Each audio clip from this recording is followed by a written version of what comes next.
सभी मसीह भाई बहनों को प्यार भरी जय मसीह की। परमेश्वर की पाक और पवित्र हजूरी में आप सभी का स्वागत करते हैं। और हमारे पिता परमेश्वर ने हमें जो आज का दिन, आज का समय दिया है, चलती सांसें दी हैं, रोज़ की रोटी, आत्मा की खुराक दी है, उसके लिए प्रार्थना करते हैं। Hallelujah, hallelujah, hallelujah, hallelujah, hallelujah. धन्यवाद, धन्यवाद, धन्यवाद, धन्यवाद, धन्यवाद। पिता पुत्र पवित्र आत्मा, पिता पुत्र पवित्र आत्मा, पिता पुत्र पवित्र आत्मा, सेना के यहोवा खुदा, आपका शुक्र धन्यवाद करते हैं। जलाली परमेश्वर, पिता परमेश्वर जी, आप धरती आकाश के मालिक है। खुदावन मेरे यहोवा पिताजी, आपने हमें पिता परमेश्वर जी मीठी प्यारी नींद से जगाया, अपने निमित्त बैठकर हमें प्रार्थना करने का मौका दिया। खुदावन जी, आपका शुक्र करते हैं मेरे यहोवा पिता। खुदावंद आप जलाली परमेश्वर हैं, आप कृपालु परमेश्वर हैं। खुदावंद जी, आप दया के सागर हैं मेरे यहोवा पिता। आप प्रेम करने वाले हैं, आपने हमें प्रेम करने वाला बनाया मेरे यहोवा पिताजी। खुदावंद अब समय आपके वचन का, हमारी रोज़ की रोटी, आत्मा की खुराक का है पिता परमेश्वर जी, जिसे लेकर हम तृप्त किए जाते हैं मेरे खुदा। आपका वचन हमारे राहों की ज्योति, हमारे जीने का, हमारे शुद्ध रहने का आधार है पिता परमेश्वर जी। हम आपके वचनों के द्वारा चलाए और बचाए जाते हैं। आपके वचन ही हमारे लिए मार्ग, जीवन और ज्योति हैं पिता परमेश्वर जी। सचमुच खुदावन जी, आपके वचनों को अपने हृदयों में बसाएं पिता परमेश्वर जी मेरे यहोवा पिता। इन वचनों के ऊपर ही मनन करते रहे पिता परमेश्वर, जो सच्ची शांतियों को पाएँ पिता परमेश्वर जी, और दूसरों को भी सच्ची शांति का प्रचार सुनाएं खुदावन जी। और पिता परमेश्वर जी, सब आपके वचनों पर चलने वाले, मनन करने वाले, उनको अपने हृदय में बसाने वाले हो जाएं, और ये वचन इनकी ज़िंदगियों में कार्य करें और 1000 गुना फलों को लेकर आएँ। कोई भी शैतान की शक्ति इस वचन को हमसे चुरा ना सके। प्रार्थना जिंदे खुदा के नाम में मांगते हैं, आमीन। हालेलुया। आज मैं आपके लिए लेकर आई हूँ मरकुस 8 की 22 से 26 नंबर आयत तक, जिसका टॉपिक है बैतसैदा में एक अंधे को चंगा करना। अब आप सभी जानते हैं कि परमेश्वर सभी को चिन्ह चमत्कार दिखा रहे थे, चंगा कर रहे थे। परमेश्वर सभी पर अपना अनुग्रह प्रकट कर रहे थे।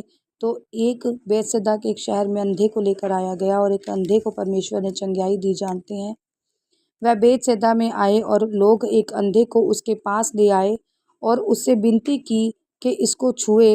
वह उस अंधे को हाथ पकड़कर उसे गांव के बाहर ले गया और उसकी आंखों में थूक कर उस पर हाथ रखे और उससे पूछा, क्या तू कुछ देखता है? उसने आंख उठाकर कहा, मैं मनुष्य को देखता हूँ, वे मुझे चलते हुए पेड़ों के जैसे दिखाई देते हैं। तब उसने दोबारा उसकी आंखों पर हाथ रखे और अंधे से ध्यान से देखा। वह चंगा हो गया और सब कुछ साफ साफ देखने लगा। उसने उसे यह कहकर घर भेजा, इस गांव के भीतर पांव भी ना रखना। हालेलुया। अब परमेश्वर ने यहाँ पर 2 बार अंधे की आंखों पर हाथ लगाया। क्या परमेश्वर एक ही बार में उसको चंगा नहीं कर सकते थे? क्या परमेश्वर एक ही बार उसकी आंखों को हाथ लगाते और प्रार्थना करते, स्वर्ग की ओर देखते, जैसे परमेश्वर ने स्वर्ग की ओर देखकर सिर्फ 2 मछलियों में और 7 रोटियों में बरकत डाली थी? तो क्या परमेश्वर एक ही बार हाथ लगाकर, या अपने मुंह के सिर्फ शब्दों से ही, या सिर्फ उस शब्द से ही जिससे परमेश्वर कहते थे कि उठ खड़ा हो जा या अपनी आंखें खोल दे, क्या परमेश्वर ठीक नहीं कर सकते थे? परमेश्वर यहाँ पर हमें सिखा रहे हैं। क्या सिखा रहे हैं, हमें जानने की ज़रूरत है। वो क्या है, पहली बात तो परमेश्वर ने हमें ये सिखाई कि परमेश्वर उसे अलग ले गए, और अलग लेकर परमेश्वर ने हाथ रखा। अब जो, या दास कह लो या खुदा परमेश्वर कह लो, उनके अलग समझाने के, वचन को बताने के, प्रेजेंट करने के अलग अलग तरीके हैं। और कोई अभिषिक्त दास ही अपनी मर्जी से जो करता है, हमें किसी पर भी फर्स्ट ऑफ ऑल उंगलियां उठाने की ज़रूरत नहीं होती। जो भी दास करते हैं, जब लिखा गया है कि उनका लेखा जोखा परमेश्वर ने देना है, तो हमें किसी पर भी उंगली उठाने की कोई भी ज़रूरत नहीं है। तो अब वो जो परमेश्वर थे, उन्होंने क्या किया, थूक लगाकर, आँखों में थूक कर, क्या किया उन्होंने कि उसकी आँखों में थूक कर उस पर हाथ रखे और उससे पूछा, क्या तुझे कुछ दिखता है? अब वो परमेश्वर थे, वो कुछ भी कर सकते थे। अब हम उस पर कैसे उंगली उठा सकते हैं कि आपने ये थूक कर ऐसा क्यों किया? वो परमेश्वर की मर्जी थी। ऐसे ही जो भी आज अभिषिक्त दास हैं या जो भी परमेश्वर के रज़ामंदी में होकर कर रहे हैं वो वही जानते हैं। हम तुच्छ प्राणी हैं, अभी छोटे हैं, हमें उन पर उँगली उठाना शोभा ही नहीं देता, क्योंकि उनका जो परमेश्वर ने कहा है कि सबसे पहले जो न्याय होगा वो दासों का होगा, बाद में जो वो कलीसिया को सिखाते हैं उसका होगा। तो इससे तो हमें ये शिक्षा मिलती है कि हमें किसी भी दास पर, चाहे वो जैसे भी ट्रीट करे या जैसे भी हमें वचन सुनाए या जैसे भी हमें चंगियाई दे, वो जानता है या परमेश्वर जानता है कि वो क्या कर रहा है। सबसे पहले हमें किसी को कुछ भी कहने का अधिकार नहीं है। और दूसरा, परमेश्वर यहाँ पर हमें बात सिखा रहे हैं कि जब एक बार परमेश्वर ने उसको ठीक करने हाथों पर हाथ लिखा, तो उसने परमेश्वर से पूछा कि उसने कहा कि तुझे क्या दिखाई देता है? तो उसने कहा कि मैं मनुष्य को देखता हूँ कि वह मुझे चलते हुए पेड़ों के जैसे दिखाई देते हैं।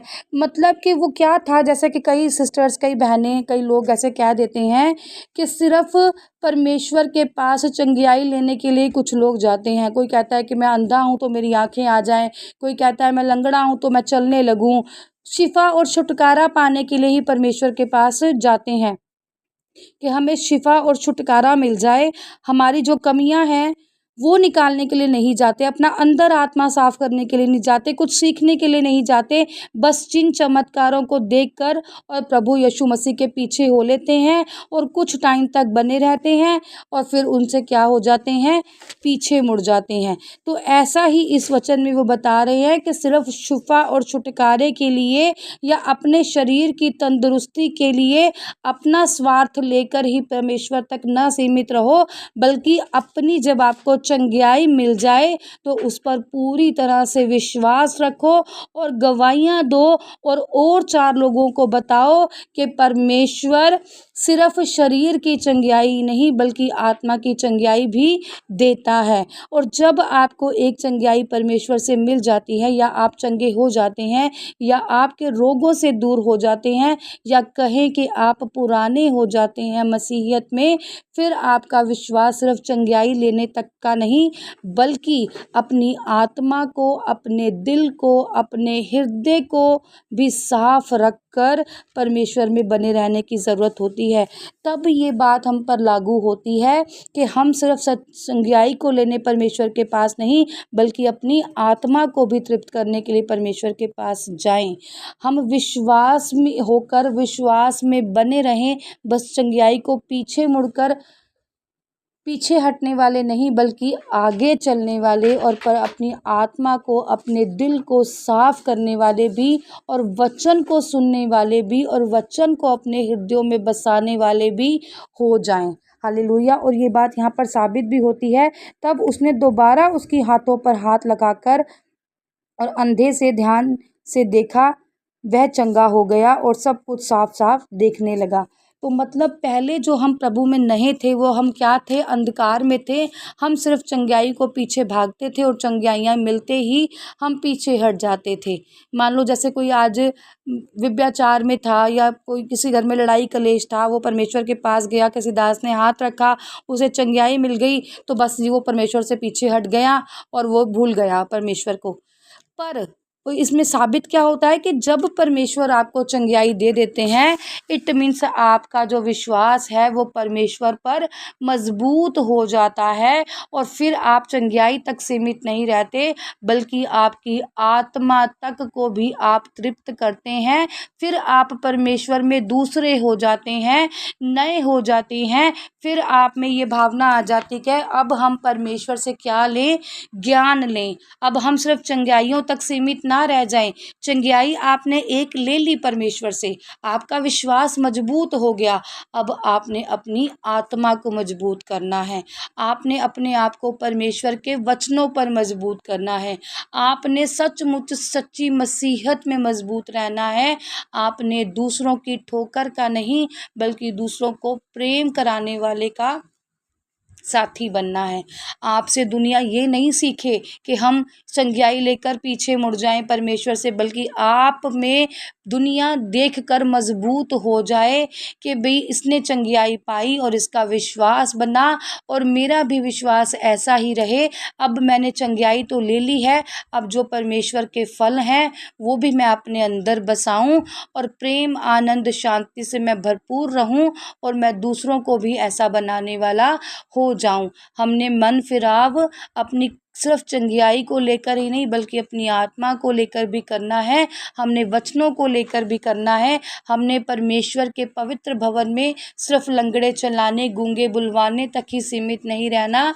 हमने प्रचार भी करना है, हमने खरा प्रचार भी करना है, हमने सच्चाई भी प्रकट करनी है, हमने प्रेम भावना भी मन में रखनी है, हमने दीन भावना भी मन में रखनी है और परमेश्वर के 9 फलों को भी अपने अंदर रखना है, ताकि दुनिया हमें देखकर कुछ सीखे, हमें देखकर पीछे नहीं मुड़े, हमें देखकर गलतियों का पुतला ना समझे, हमें गलत ना समझे, बल्कि हमें मसीहत में खरी चाल चलने की ज़रूरत पड़ती है, ताकि दुनिया हमें देखकर खुद भी खरी बनी रहे। सचमुच हम ऐसे होने चाहिए। हम अपने मन में कड़वाहट रखकर किसी को जी जी नहीं कर सकते।